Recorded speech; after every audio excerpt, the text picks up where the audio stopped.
I love the car community. I think it's so cool. Can connect literally all over the world from one thing, whether it be like the same brand or like JDM, USDM, drifting, you're like auto sports, like rally. I know Brits love it over there. Brits? That sounds like a slur. Maybe I just mean like people in the UK. Even in small little towns. Here, you gotta bear with me. I'm leading up to something. Even in like small towns, there's small communities. But you know what I hate? I hate people that commodify and the car community about money instead. See, I'm all for car shows. Yeah, big car shows, big events. They're like Comic-Cons at that point. Like people will prep all year for that one thing, you know? Enough beating around the bush. This car club is hosting a Daikoku car meet at like a parking garage. And I thought I saw it on Instagram and I was like, hey, that's pretty cool. But then I read the description. And this is where I've got beef. I've got mega beef. So they've been promoting this as a Daikoku, you know, like the like in Japan, there's the loop, and what people do once they're off the loop, they go and park their cars and talk to other people, or maybe they don't go in the loop. Maybe they just go for a little cruise and then stop there to show, or not even show, but like to see what other cool cars would be there. This happens every single day. Every single night there's people showing up at Daikoku, which is, get this, free. Can you believe that? A car meet with no admission. One of my biggest, not biggest, I have plenty of pet peeves from them promoting this as like a car meet and like Daikoku inspired. I feel like they're bastardizing the culture around these like Japanese cars. I'm not saying that like they're like not modded well, because I think some of their cars are modded really nicely and some are like period correct and everything. You're probably asking yourself like how much are these tickets? How much are they costing you to get in there? It's not that much. It's $5, right? But what does that get you versus their like actual car show that they hold every year that has like an amazing turnout, which was like, I think it was like 15 or 20, and there's like food trucks, I don't know, different vendors. I got the flags in my room from a vendor at one of those meets, or shows, not a meet.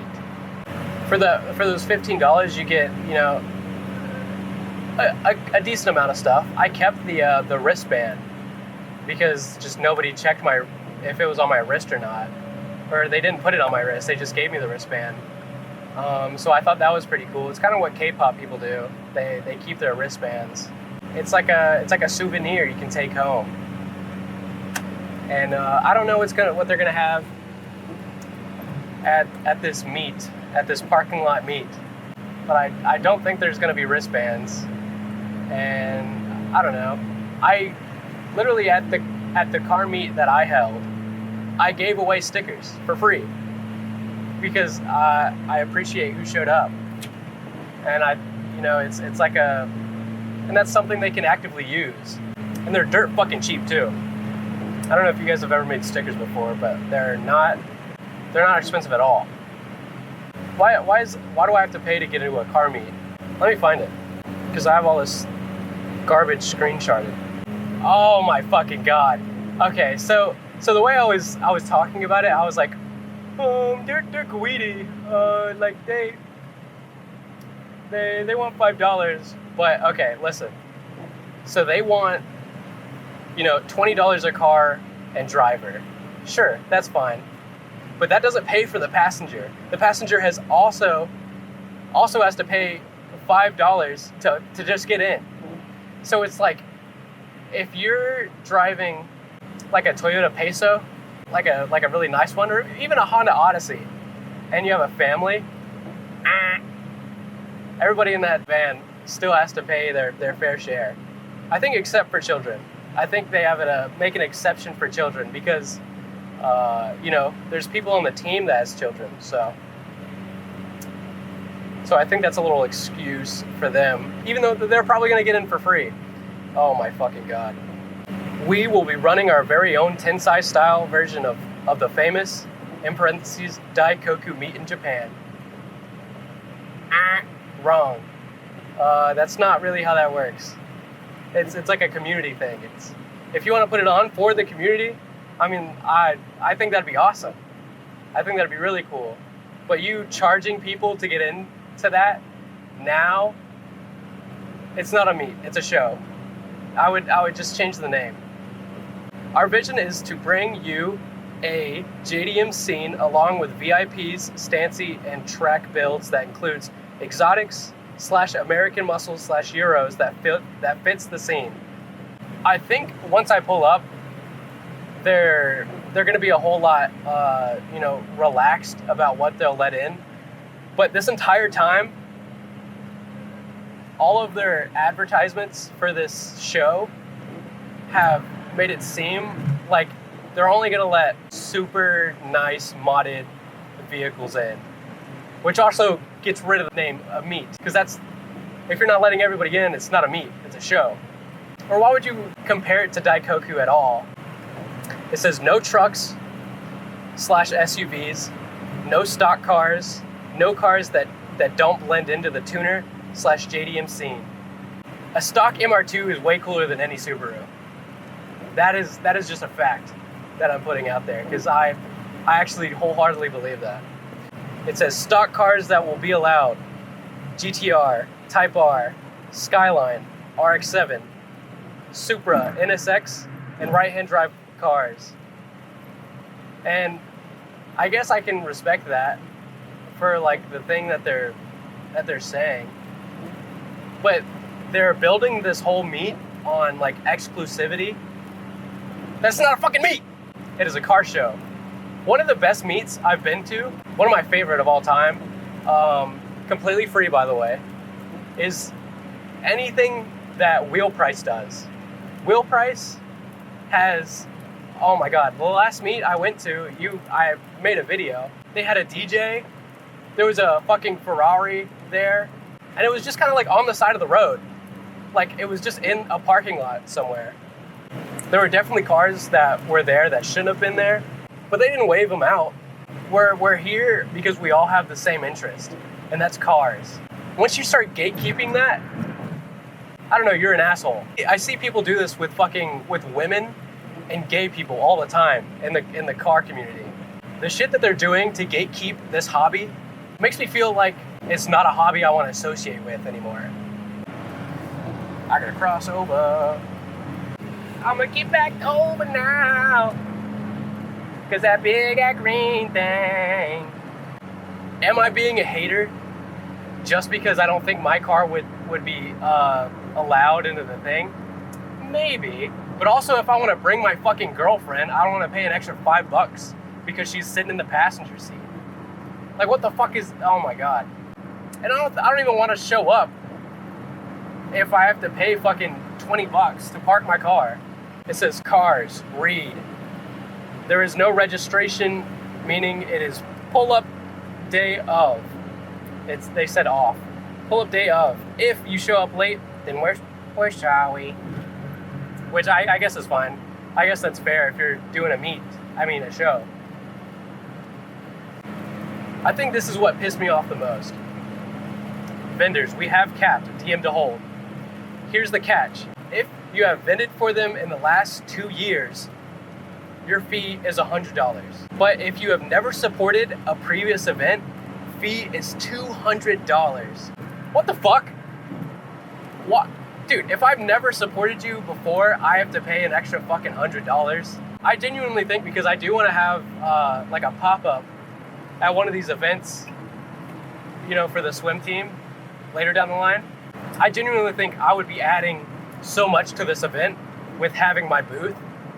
I'm not saying I'm gonna like just have stickers and t-shirts, because that's what most of these fucking vendors do. I'm saying I'm gonna have an experience. That sounds a little cocky, but I'm just being dead ass. Like, I think it could be so fun if I had a booth. But an extra $100 fucking for a person that has never vended with you before.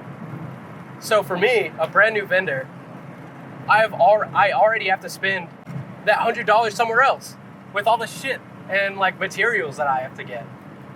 Because I don't have a table yet. I don't have like a generator.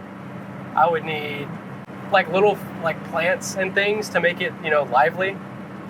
What do those artists have? Like at Comic Cons, they have like the like that fencing that they can post up stuff.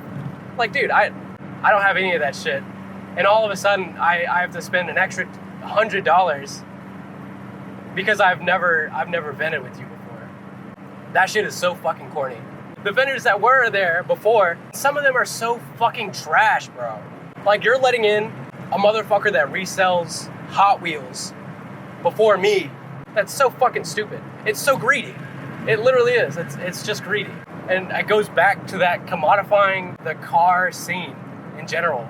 And I know that these guys have like cool cars and they've spent a lot of money on their cars, but that money is spent. It is gone. Here, let me pass this guy.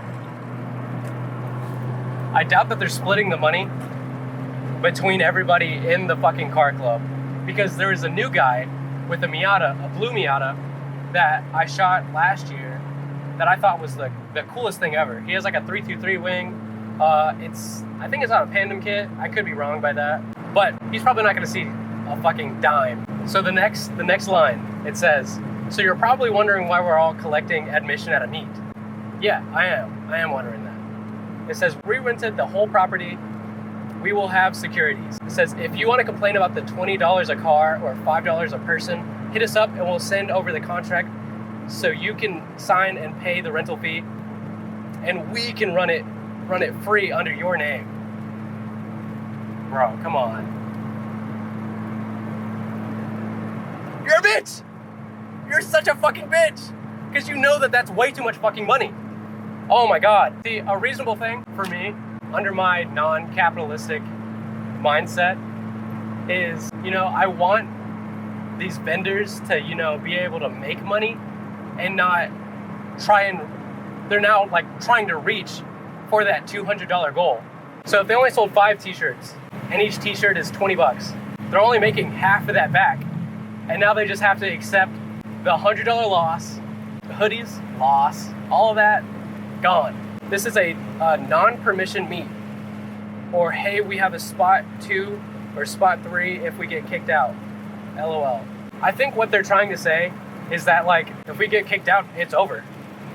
Like, we don't have a backup.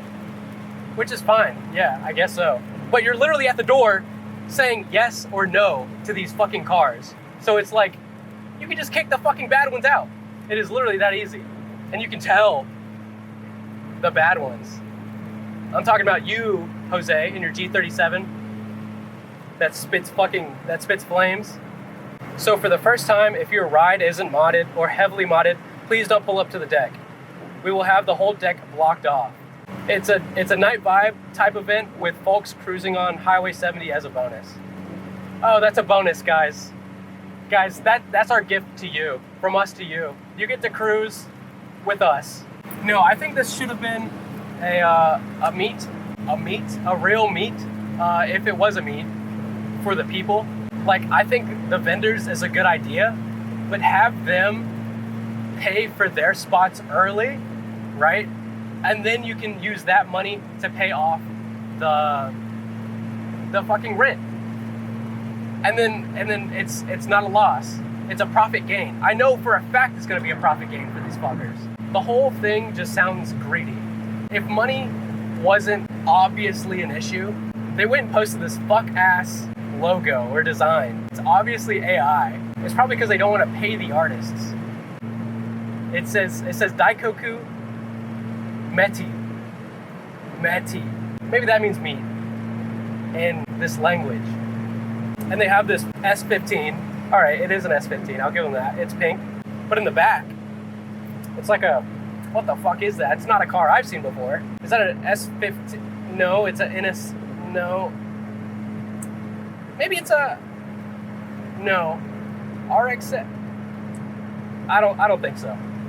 That's just AI doing what AI does best, which is nothing. So if like their prices weren't a dead giveaway that they were greedy, they don't give a fuck to pay artists, which is fucking crazy because like the artists will always support them because to every car show or every meet that you go to, there'll be like hundreds of photographers taking pictures of their cars for free because photographers are like they're like sharks, honestly. They're like, who can get the better shot? I have a f1.8, so I have a little bit more bokeh on the background, and I have, you know, a creamy color science that only I use.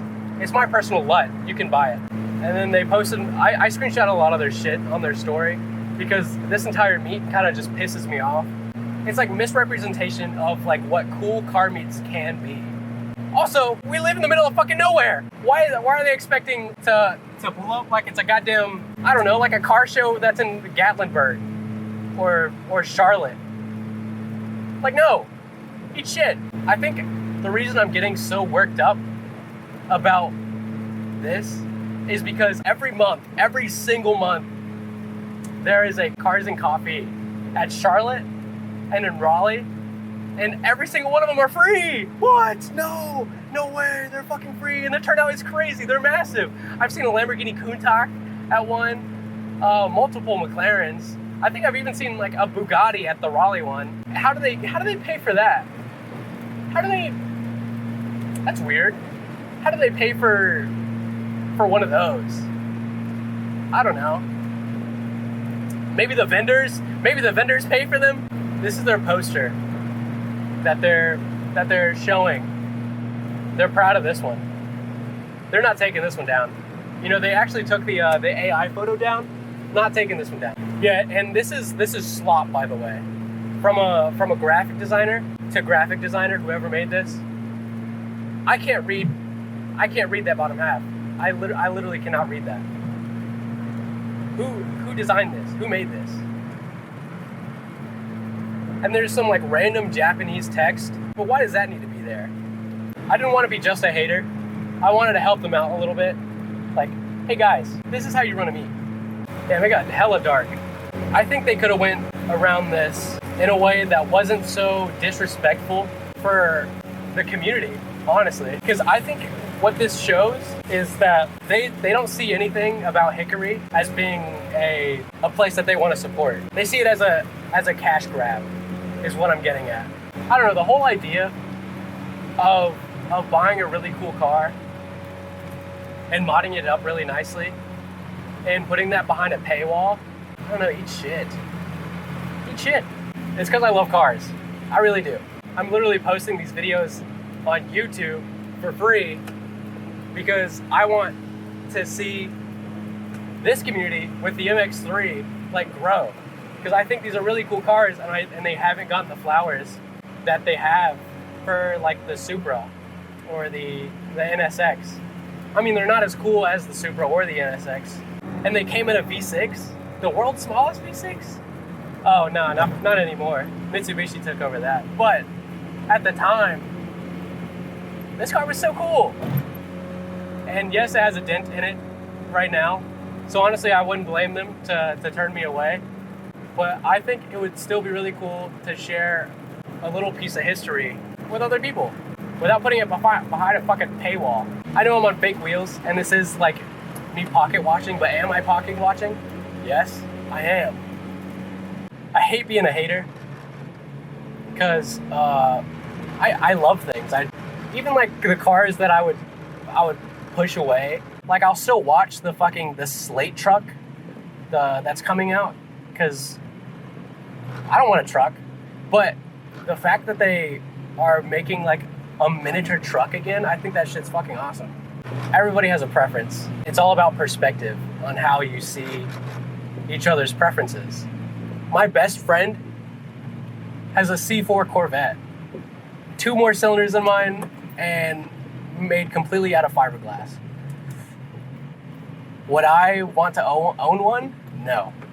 That actually sounds like hell. No. But do I think they're cool? Yes, they're fucking cool. What the fuck? Those cars are cool as fuck. There was something on the road that I saw that I was like, what the fuck is that? It was called like a Storm or something. And I was just interested because it was a car that I've never seen before. Because I think cars are cool. But am I the biggest pocket watcher on earth? Maybe. Shit, bro. I'm only working part-time. But I can appreciate the community that is like behind like the Geo Metro. And that's like a lot for me to say because I fucking hate Chevy. Yeah, I think that's about it. Everything's gonna be